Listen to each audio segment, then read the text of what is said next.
Bienvenidos de vuelta. El tema del día de hoy es a la atracción de mercados de capitales y la promoción del Perú en los mercados de capitales internacionales. Vayamos a ver un reporte sobre InPerú. Tenemos las palabras del vicepresidente de InPerú, José Antonio Blanco, sobre lo que ha significado la creación de InPerú para el desarrollo económico de nuestro país. Bueno, yo creo que InPerú va a marcar un hito en nuestra actividad de promoción del país, porque hasta este momento los esfuerzos de promoción siempre han sido exclusiva responsabilidad de los gobiernos. Sin embargo, ya hay precedentes en la región muy exitosos, como el caso de BEST en Brasil, que es el Brazil Excellence in Security Transactions, y el InVest de Chile, que son esfuerzos similares a los de InPerú. Yo creo que haber logrado que todos los gremios de pronto que representan la actividad económica del país, al mismo tiempo que los representantes más importantes de este gobierno nos hayamos puesto de acuerdo para promocionar el Perú, yo creo que hasta cierto punto reflejan el interés que existe sin ninguna pretensión de protagonismo, ni mucho menos de promocionar el país en este momento que el mundo de pronto no necesariamente está pasando por su mejor momento, y en donde los capitales que están buscando destinos seguros para invertir y donde al mismo tiempo haya potencial de crecimiento, encuentran a Perú como un lugar en donde la oportunidad es importante, ¿no? No es lo mismo ir a promocionar el Perú solamente como representantes del gobierno o como representantes del sector privado versus ir a promocionar el Perú como todo un grupo que de alguna manera toca los diferentes sectores y actividades del país al mismo tiempo que los reguladores y los agentes económicos. Los objetivos de InPerú son promover la inversión extranjera y el desarrollo de oportunidades de inversión en el Perú, así como los mercados de capitales y financiero peruanos, así como también promover la relación entre inversionistas extranjeros y participantes peruanos. Su desempeño se basará en principios como la transparencia, la integración, la honestidad, la responsabilidad, el respeto y el compromiso para promover Perú, sus oportunidades y sus mercados de capitales y financiero en las principales plazas internacionales. Esta nueva asociación se forma en base al crecimiento económico, turístico e incluso gastronómico que ha tenido el país en los últimos años, buscando así posicionar al Perú como una importante plaza económica en la región. Es por ello que se ha podido contar con la participación de los principales gremios y entidades representativas de la actividad económica, quienes han ofrecido su incondicional apoyo a esta importante iniciativa. Se cuenta con el apoyo del Estado peruano a través del Ministerio de Economía y Finanzas, el Ministerio de Relaciones Exteriores, el Banco Central de Reserva del Perú, la Superintendencia de Mercado de Valores, Proinversión y PROMPerú. Bienvenidos de vuelta. El tema es atracción de capitales internacionales hacia el Perú. Para eso hemos invitado el día de hoy al señor Marco Antonio Saldívar, él es presidente de ProCapitales. También al señor Jaime Betayeluz, él es especialista en estructuración financiera y una persona que ha trabajado antes en Pricewaterhouse. También tenemos acá al analista Aldo Fuertes y a Karen Salinas acá acompañándome. Señor Saldívar, ¿por qué no nos explica toda esta promoción que está haciendo el Perú para los mercados de capitales internacionales? Bien, la idea como hemos visto en el reportaje de InPerú, es manejar de una manera ordenada la presencia de Perú en diversos foros y que los inversionistas conozcan qué significa Perú.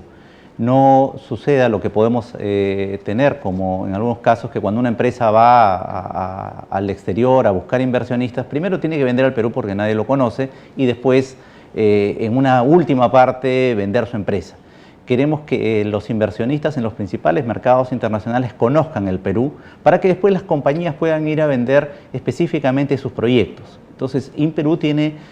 como plan hacer un primer roadshow en Londres, está programado del 16 al 18 de abril, donde nos va a acompañar el ministro de Economía, el presidente del Banco Central, la superintendente del Mercado de Valores y el superintendente de Banca y Seguros, además de el jefe de Proinversión.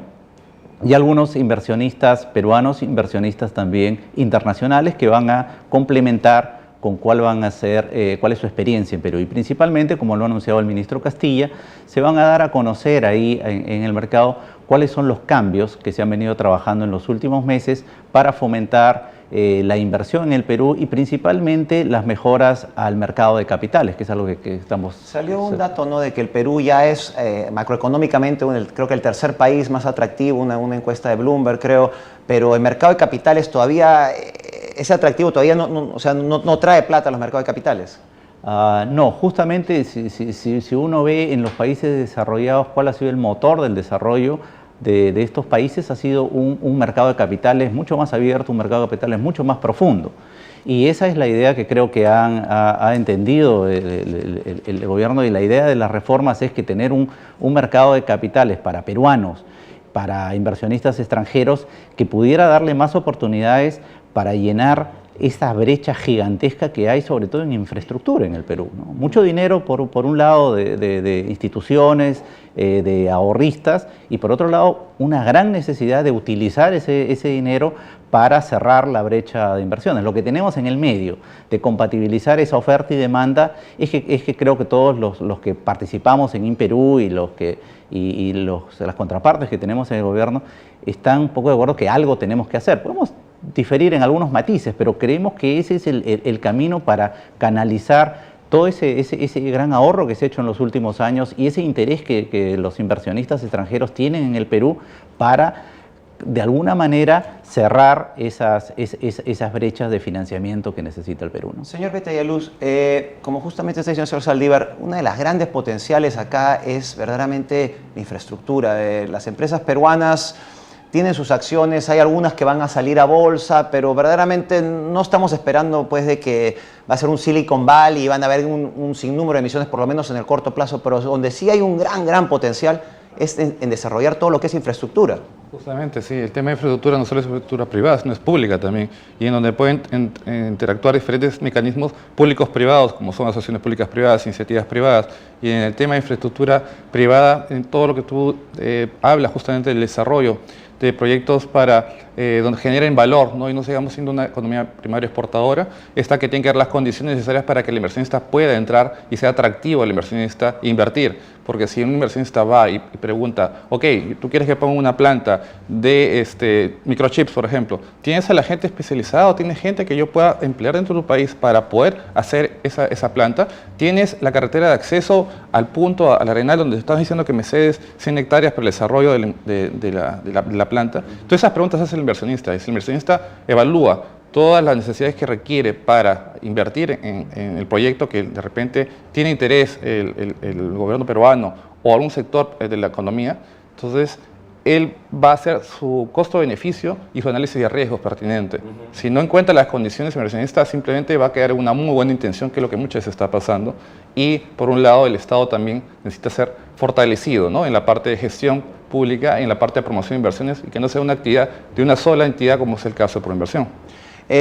Sabemos que, digamos, el Perú, volvemos a decir, que ya está muy visto en los mercados, pero justamente cosas como los forwards, usted está mencionando que en el Perú no existe una manera de hedgear, digamos, financiamiento a mediano plazo.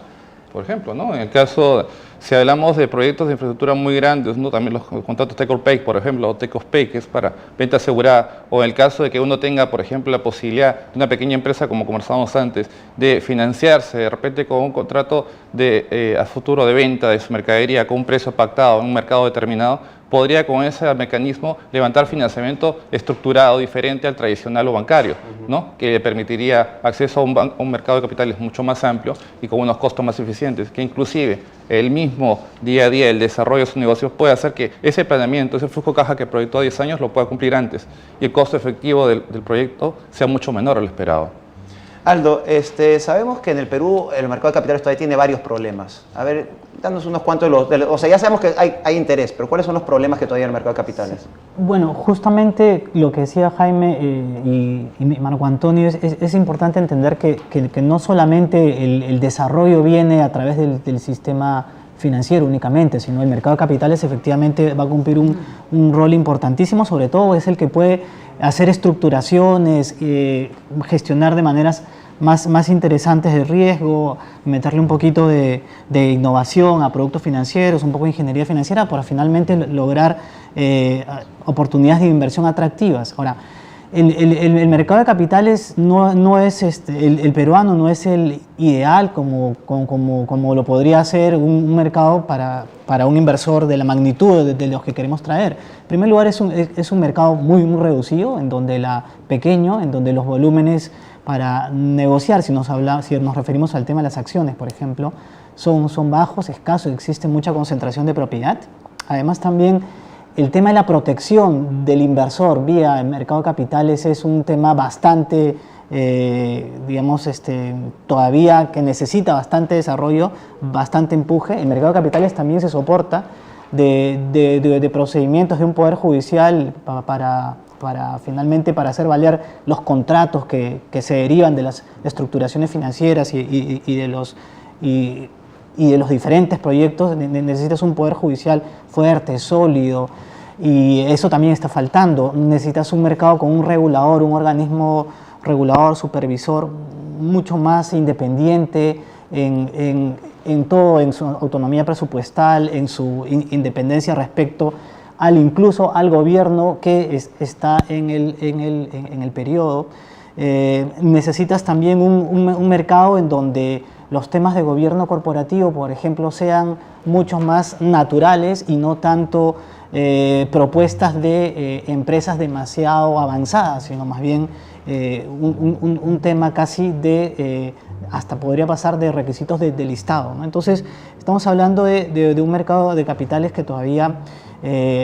tiene mucho que mejorar en el tema de volverlo atractivo para los inversores de la magnitud de los que queremos traer, ¿no? Una de las cosas principales es que se había pasado en el mercado de capitales en los últimos años había sido el impuesto a la ganancia de capital. ¿Qué efecto ha tenido eso? Ese es un gran tema. De hecho, hubo mucha discusión y finalmente el criterio que primó fue un criterio, desde nuestro punto de vista, antitécnico, no técnico. Finalmente ha generado que las operaciones bursátiles, o mejor dicho, los volúmenes y las frecuencias se vean más que interrumpidas, no hayan seguido el dinamismo que se esperaba que podían tomar en su curva de crecimiento. Entonces, finalmente, el Estado ha terminado seguramente captando impuestos en un pequeño porcentaje, pero por otro lado has mermado un poco la dinámica bursátil con todo lo que eso puede tener implicancias en, por ejemplo, los millones de personas que tienen sus fondos de pensiones invertidos en instrumentos que marcan precio a través de la bolsa, ¿no? Entonces, esto está interconectado y tiene finalmente un impacto mucho más grande que el impacto positivo que se podría obtener por recaudar un poquito más de impuestos, ¿no? Vayamos a un corte y volvemos con la idea.